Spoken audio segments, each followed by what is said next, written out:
வணக்கம் மக்களே, நம்ம இன்னைக்கு தோட்டத்துல அறுவடை பண்ண காய்கறிகளை பார்க்க போறோம். இதுதாங்க முள்ளங்கி, இதுதான் தட்டக்காய், கொத்தவரங்காய், வெண்டங்காய்.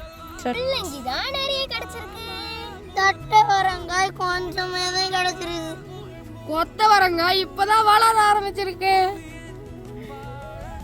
வெண்டங்கி 3 தாங்க கிடைச்சிருக்கு. வெண்டங்கியா